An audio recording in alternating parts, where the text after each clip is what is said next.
we are excited about this series. We've actually entitled it 6 Weeks to a New Marriage. If we go to the next slide, please. It's actually from a resource called 5 Days to a New Marriage, but we're not doing a 5-day intensive here. So we're kind of like taking material that is set within the context of like a marriage intensive model and actually adapting it a bit to go over our 6 weeks here. But if you do want the book to accompany the series, you can go to the website 5daystoanewmarriage.com to purchase the book workbook that sort of goes along with all the material we're doing in the class. So we are honored to be with you guys. So oh goodness, I have been with Better Life Counseling Center since 2006. So someone that knows math, you can do the math on that. So it's just been such a blessing to be a part of that. We are the premier, I'll say that right, affordable Christian counseling center in Northeast Arkansas. And really a blessing to be a part of this faith community, to be a part of this community in Northeast Arkansas. So we really appreciate all those that participated in our Easter fundraiser this past week. A lot of those funds are going to go to help underserved families in Northeast Arkansas, so we're thankful for that. And just for the opportunity to be with you guys and talk through God's design for marriage. How do we really strengthen relationships? And so as we said, whether you're 2 years in or 58 years in, there's a lot that we can learn from one another and hopefully these materials. And so I've been married 21 years. That's been a real blessing, but it's not without a lot of hard work. And so as we'll see in this series, a big part of building and nurturing a marriage does take a lot of work as well. I'll let my partners in crime introduce themselves. So I'm Robin Dowell, if anybody doesn't know who I am. I've been with Better Life since 2017. So I'm the youngest as far as the roster of therapists. However, I've been a therapist since 2001, so 22 years of working with individuals, families, children, all that sort of stuff. And been married, also the youngest, 16 years. I always say there needs to be an asterisk by it because I say I started late at everything. I got married late, I had kids late. So, but yeah, 16 years of marriage to my husband Chris and 2 boys. And then there's Lauren. Hello. I apologize. I have got sinus allergies today, so I probably sound like a frog.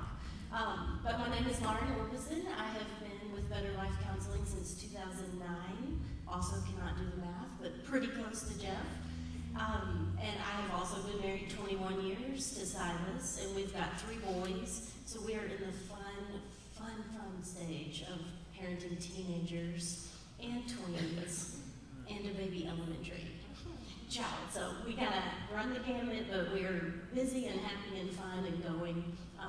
But it runs me down sometimes. So we're happy to be here. We're very excited to share this information with you guys, especially just about some of the intensive things that we have been preparing. And so we look forward to teaching this class for the next few weeks. Cool. So a lot of this material actually comes from a model called restoration therapy. And so our staff, all of us have gone through some intensive training in RT. And this is kind of like the step down, more sort of a user-friendly approach to the restoration therapy model. So the format of the class, every session, we'll do a brief introduction of that given theme. And then we'll watch about a 15-minute DVD presenting the material.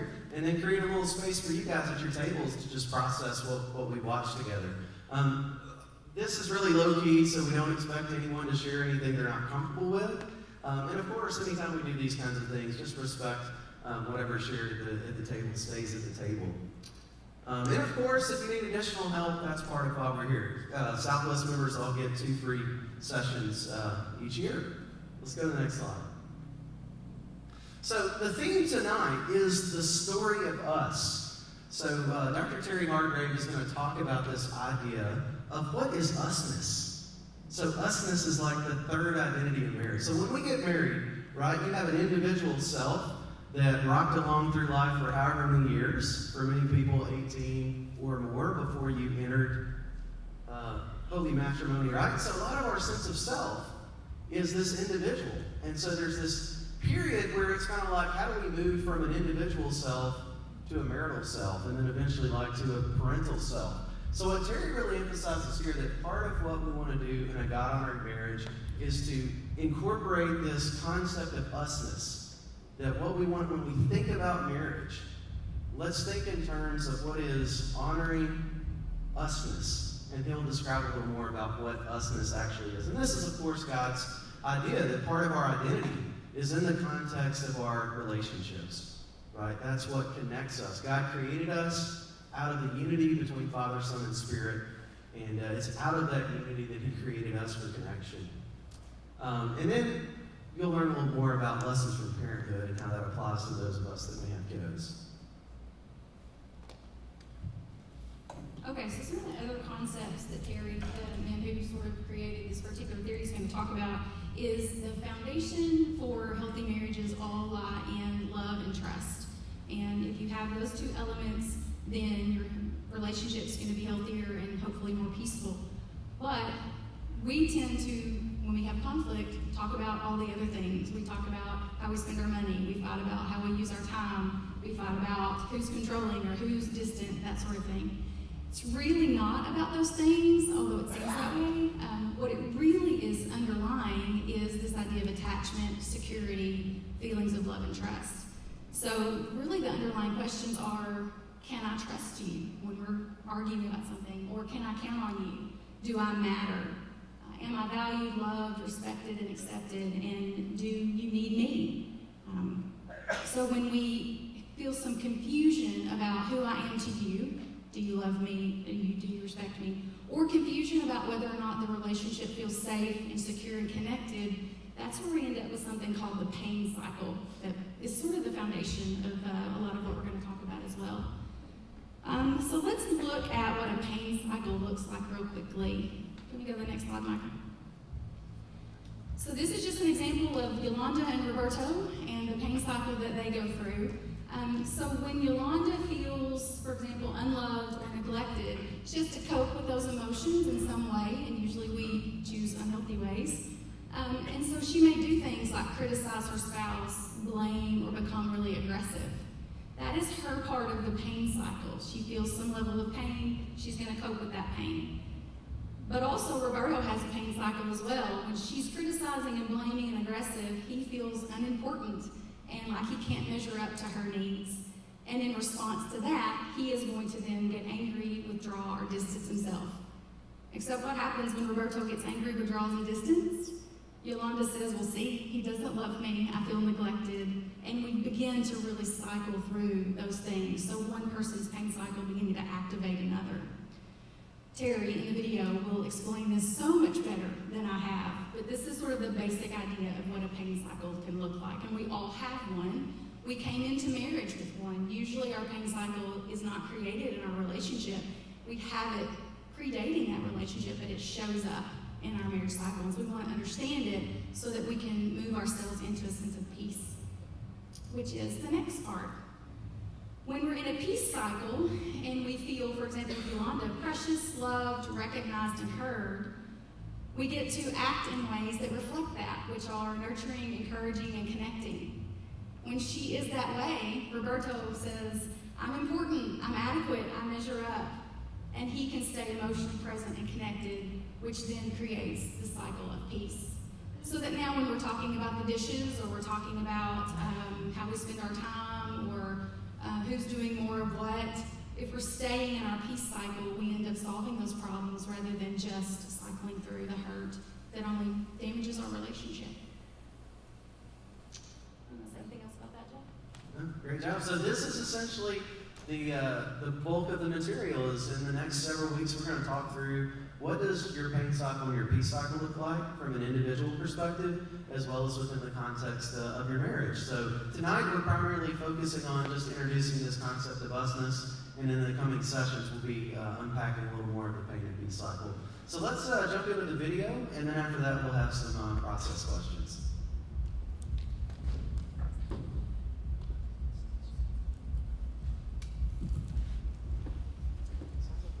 Welcome, everybody. It is our pleasure. Terry and I are so thankful that you're willing to give some of your time and your energy to invest in your marriage. Relationships are so critical to life and everything that we enjoy in life. At the end of the day, it's what really matters, and we're thankful that you guys want to invest in yours.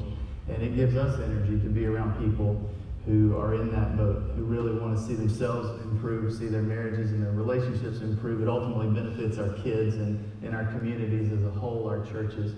So this is a good place to be spending your time. And we feel privileged and honored to be with you. We're down here at the Hideaway, which is an amazing facility where marriages are enriched and transformed on a monthly basis. Couples come down in crisis and they spend 5 days, like the book talks about, and they end up in a different place with a new marriage as a result of God intervening in their life. My name is Sean Stover. I have a PhD in counseling psychology, which I thought meant something until I met my wife. It turns out that's all it takes to really be a relationship expert. All those classes don't add up at all to what she's taught me since we've been married. And we have Terry with us. You'll get to hear from him in a little bit. But the two of us have worked together a lot in the intensive format, trying to help couples. And we've honed this material down to something I think may really make a difference for you. I have 4 kids, Christina and I do together. They are wonderful. Being a dad, being a husband is some of the most rewarding things I've ever done with my life. It's not easy though. Christina and I are still struggling. We're still working through. We want our marriage to be better, and it takes energy and it takes investment.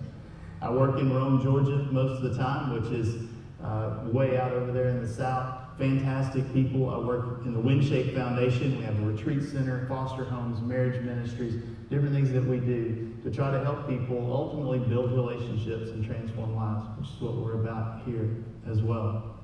Marriage is under attack. It's an interesting time to try to be married and try to be successful in marriage. In the last week alone, I went to a wedding just a couple of days ago, and this amazing couple who were prepared, they were ready, they were excited about their marriage. The groom's family, his parents had been married for 30 years. They were celebrating their 30-year anniversary on the day after the wedding. And then the bride, her parents had over 30 years of marriage as well. They had good modeling, good role models for what a marriage was supposed to look like. And everybody was excited to launch them into this new phase of their life. And that's how a lot of us start out in marriage. Maybe all of us didn't have good role models, but we all kind of launched with some degree of excitement about what marriage could be like. But it doesn't always end up good. 2 days before the wedding, my wife and I were sitting with another gal, and she was weeping as she told us the story of her husband who had just walked out a couple of weeks before, 2 years into their marriage. The marriage got hard. He looked at her and said, "You know what? You're just trying to make me into somebody I don't want to be. I don't even know who I am anymore." And he felt like the only way out was out literal, and he walked away, moved to a different state. Refused to read a book, refused to get any counseling, refused to be a part of a small group. He just threw in the towel. And we're in a culture, and we've got a generation now that kind of feels like that's okay. You know, that it's okay. If it gets hard, if the going gets tough, the tough get going somewhere else. You know, let's just get out of here. But the reality is the work of investing in your marriage is worth it. And the lessons that we learned, that I learned from Christina and working through our difficulties, translate into healthier relationships everywhere else and healthier life. And so we're excited about the time that we're going to get to spend with you, no matter where you are in your marriage. Some of you may be at that crisis point where you're ready to throw in the towel and walk away. Don't do it yet. Give us this time to kind of spend with you and just see what happens. See what God can do in your life through this material. Some of you may be in an okay spot, but you know, you kind of drifted apart. The kids are going different directions. Life is busy. It's pretty hectic, and you just haven't really been connected the way that you know you could be. Well, this is good stuff for you to kind of process and think through. Some of you may be in a great place in your marriage, and you know, you say, we're trying to settle. We want to see if there's a level even above this. Well, this is good stuff for you as well, because it's always worth it. You can always get something out of investing in your marriage. Thanks for being with us. I told you earlier, I get to hang out with Terry. He is an amazing teacher and an amazing man, great husband and a great role model. So glad to be with you today. It's a lot of fun. Thanks, Sean. One thing that we really want to communicate to you is that we're passionate about your marriage. We really believe that we can help you improve your marriage, whether that's saving your marriage, whether that's making your marriage better connected, or whether that's making taking a good marriage to a great marriage. We're passionate about that. We really believe in that because we believe in individuals and we believe in the potential of what marriage does to make individuals better. So there's every good reason to do the work that's here, like Sean was talking about. But, you know, it really doesn't matter so much what we think. We want you to also know that God is really enthusiastic about your marriage. You know, this relationship that God created is full of His image. You know, when we come together in Genesis 1 and God looks at the situation and He says, let us create human beings in our own image, in our own likeness. What God's saying is He's really about relationship. Let us create the likeness of men and women in our own image. God is so enthusiastic and so passionate about making your marriage succeed because He doesn't want us to be alone and He doesn't want us to stay where we are. My name's Terry Hargrave. I'm a professor of marriage and family therapy at Fuller Theological Seminary out in Pasadena, California. I've been married to my wife, Sharon, for 31 years. She's also a marriage and family therapist. So you can only imagine how two marriage and family therapists do marriage together. It is an interesting thing to find out how we do many of the same things that people that we're trying to help are actually doing. And we have a lot of interesting ideas on how to argue, how to get out of those arguments, and how to resolve conflict the same way that other couples have that. We have 2 children together, which have been a wonderful blessing to us. We've both been marriage and family therapists for 25 years. And what we're about to share with you through this 8 weeks of coming together in small groups, we can attest to the fact that it's not only something that we change other people's lives about, but it's revolutionized our marriage. It works in our marriage is the reason that we're such believers that it can work in other people's marriages. When I first started my career in teaching, you know, I would wax elegantly about marriage and how much I love my wife Sharon and how great things were. And I'll never forget this kid raised his hand in the middle of one of my lectures, and he looked at me and he says, Prof, he said, what is marriage? And like any good beginning professor, I made up an answer, and I really can't remember what it was, but it was just making up an answer because I didn't want to look like I didn't know what was going on. But man, that question really hit me because I thought, well, it's kind of a contractual basis. No, that didn't quite fit. Well, it's kind of a holy bond. Well, but I really don't know what that means. And functionally, I was kind of stumbling around, trying to figure out what this thing that we call marriage really is. And I had the chance to hang out with an old family therapist, a guy that was 80 years old at the time, had been married to his wife Muriel for 53 years. And he was a wily old guy. And while I was meeting with him one time, he looked at me and said, you know, Terry, he said, if Muriel died, I would really miss her.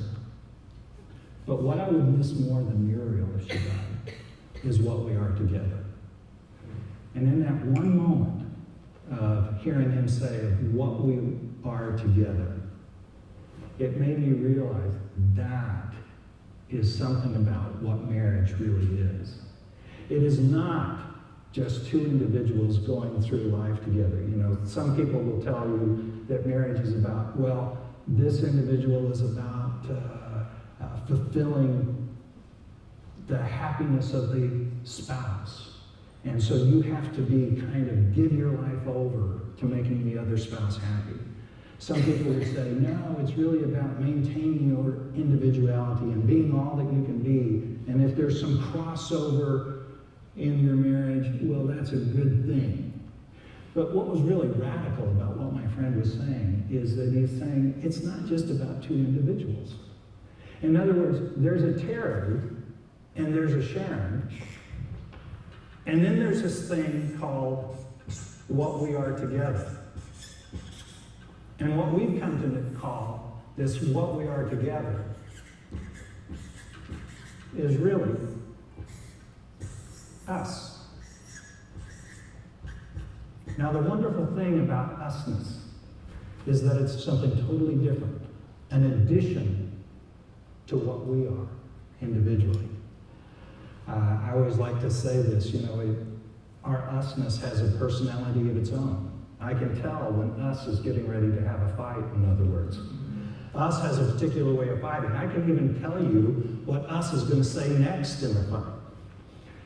Us also has its own likes and dislikes. You know, I personally don't like ballet. Don't care for ballet a bit. But us likes ballet. Now, when I say that, I don't mean that Sharon likes ballet and I just kind of acquiesce to her wishes and I just go along. I like the way that we dress. I like where we go eat. I like the way we interact around the ballet performance. Us, what we are together, likes ballet. That usness is totally apart from me. It has things that are like me. It has its own likes, it has its own dislike, it has its own personality. And therefore, that usness is what that marriage relationship is like. Now, if that sounds a little familiar, I think that it's interesting that God gave us a great metaphor for that in children. I mean, if you think about it, what are children after all? Well, they're half of my genetic material and half my wife's genetic material combined for a whole new person. Not a little me, not a little Sharon, but a whole new person. There's similarities of me, there's similarities of Sharon, but actually they're their own people. And just to take that one step further, think about how wonderful it is in the idea of how we raise those children. You know, I don't know too many parents that say, well, you know, I really got to be myself, and my children are really getting in the way of my own individuality. And so I'm not going to do what's necessary to meet the child's need or look out for the best interest of the child. You know, parents are pulled toward this idea of sacrificing for their children, making sure that their children have all the tools necessary to be growing in the nurture of the love and trustworthiness that parents can provide. It's really a great thing to watch how parents put themselves on hold for the good of their children. Well, if you think about how God created this usness and the miracle of procreation, He's given us a picture of what that us looks like. Taking care of your marriage is a lot like taking care of your children. It's learning how to put your individuality, not to make it disappear, but to put it on hold in order to make sure that the relationship actually functions. You exist in a world that will tell you that your individuality, your personhood, is the most important thing. The way you feel and the way you think. I gotta be me. I gotta follow my dreams. I gotta do what I've gotta do in order to be fulfilled. God's design is basically telling us, no. You have some individuality that He wants to see you grow in, but He also wants you to be able to say, I've got a third person here that I've got to look out for. It's called our usness. It's not just me, it's not just Sharon. The third person is the essence of what we are together. And looking out for that third person means that I have to sacrifice some. It means that I have to put our relationship's best interest above my own best interest. Not my spouse's best interest above mine, but rather our relationship's best interest above mine. I've got to be that idea of looking out for and sacrificing for. That's a nice concept. The other thing is really looking for the purpose. Why in the world would we do such a thing? Well, those answers get pretty empty when you consider the idea that, well, if they don't make me happy, well, I'll get rid of the spouse. Actually, God has a design in that also. And the vehicle that He most often uses is the most important relationship in your life, which is this marital relationship. Your usness, your marriage, has a particular way of encouraging you to change because the person on the other side of that relationship cares about you more than anybody else. You know, it sounds like you're saying, Terry, that this usness, in a way, is our first child, is our marriage's first child. And that, maybe I shouldn't say I have 4 kids, maybe I should say I have 5. And that my first one is the union that Christina and I have together. Isn't that cool to think about, that we might need to invest as much energy into this marriage and the usness that we have as we do into our kids? And what would our marriages look like? And how transformational would that be? We all have that chance. We're doing it here at the Hideaway. You have a chance there with a small group in the living room that you're in to do that, to just invest a little bit of time. Enjoy the interaction with each other. You're going to get a chance to learn a little bit more about each other now as the tape ends and you get back with the people that are right there in the room with you. One last tip. As we're thinking about usness and what we mean together, don't miss out. Over the next few weeks, you're going to get more out of investing yourself in this process than you could ever imagine. Like Terry just said, you learn a lot about yourself through your usness. God teaches us through that usness things about ourselves that we wouldn't know otherwise. The mistake that I see people make sometimes, the mistake I make sometimes, I guess honestly, is that I look at my wife and I try to see how she's doing. Are you doing this? Are you doing the lesson? Are you studying that? And I get my focus all over there, and I have no control over there. You're going to gain a lot more out of staying focused with where you are, with what you know to do. And, if you change, your usness is going to change. Whether they make any difference, any change at all or not. You change and changes the whole system. So put the energy where it's going to give you the best return. And we'll enjoy our time together. You just usness and the fact that you can do this. You're probably in a small group setting right now with some couples that maybe maybe you're really intimately acquainted with the people you're there with, or maybe it's people that you haven't really spent much time with at all. All right, guys. So I hope you enjoyed that first introduction to this series, and we're going to create a little space for you guys to just talk through some of these concepts as was introduced. So if you want to move around to gather with other folks, feel free to do that. And we're going to kick off our first process question here. And that'll be up shortly. But what do you think about the concept of usness? So this is kind of an interesting concept, right? Thinking about our relationship has an identity. Our marriage has an identity. That's sort of the combination of the two individuals, but it's creating something new and unique all unto itself. So let's give you a couple of minutes at your table just to talk a little bit about this concept of usness.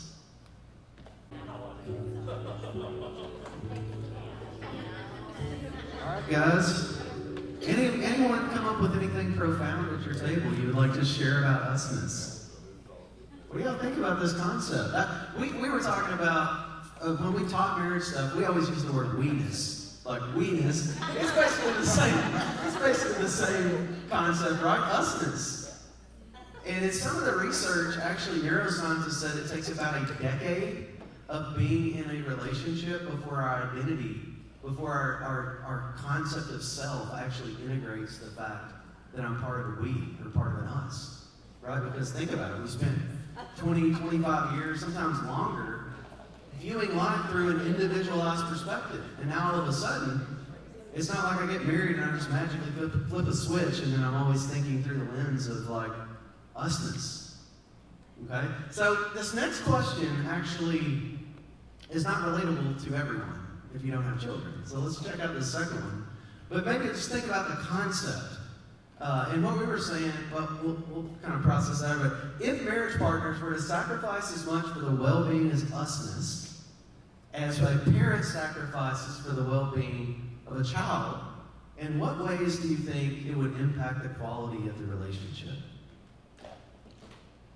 And we can get really practical with this and say, well, realistically, you're probably not going to have as much time for your relationship as you would your job or your kids. But think about it also dispositionally, in your attitude, right? How much more willing are we to be loving, forgiving of our children when they annoy us, frustrate us, disappoint us, versus our attitude or disposition towards our spouse when their imperfections come to the surface? All right, so take a few minutes to process this one. It's teed up, bro. It is teed up. All right. Does anyone want to share your thoughts on what you guys think about this one? Does anyone feel conviction about this one, like myself?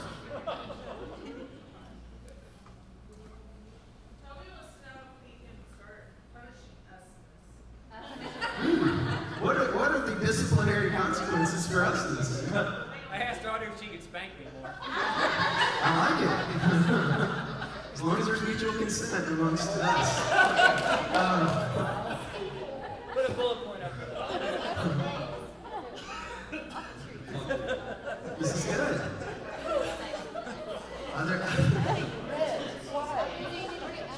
So the old school marriage counselor, the big thing we talk about here is like intentionality.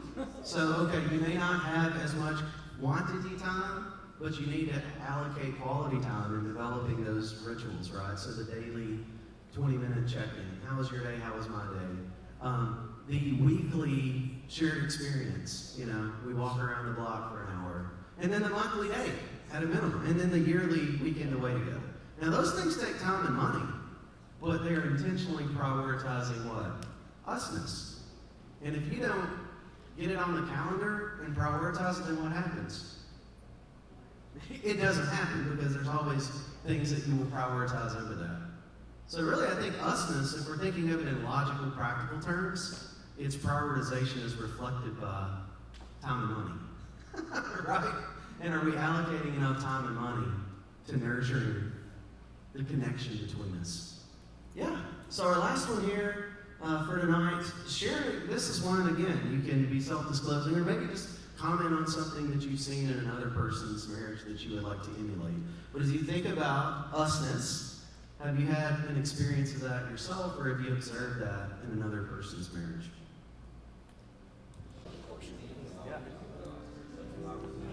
All right. Hope you guys have had a good discussion and kind of previewing where we go from here. So, you know, most marriage classes tend to just focus on like conflict resolution or how do you better meet your partner's needs. Like that, those are common themes in a lot of marriage stuff. The thing that our crew really loves about this model is it's what we would call a self-regulating model rather than a co-regulating model. And what that means in practical terms is when I'm feeling pain, as we're going to introduce this pain cycle next week, when I'm feeling pain, distress, frustration, what begins to happen internally in my thoughts, in my emotions? And so a lot of times where people tend to go into pain cycles, the focus is what? This other person needs to change something in their behavior. They need to do more of something that they're not doing that I want them to do, or they need to do less of something that is hurtful, frustrating to me, and so all of the energy is about what? The other person. And the thing we love about this model, where we're going to go in future weeks, is so much of creating usness involves learning how to regulate your own pain, and then out of that regulation in your peace cycle, then I'm in a better position to what? Pursue connection. So there may be this underlying hurt, but what do I do with that hurt? And can I understand this sort of pattern that takes place, that if I'm feeling bad and I'm thinking bad and I'm acting bad, what tends to happen? Now we have a negative reinforcement pattern with our partner. So once we're able to first identify what's happening in my pain cycle, what's happening in my partner's, how do we both work to regulate that, then we can more consistently pursue and create this ideal of usness. So don't be discouraged if there's not a lot of usness going on in your relationship for one reason or another. That's part of the whole point of the class, is to just be honest about this is where I'm at, this is where we're at, and then hopefully over the course of the next several weeks, we'll be able to plant some seeds and give you some practical tools for creating more peace within yourself so you can pursue more meaningful connection in creating usness.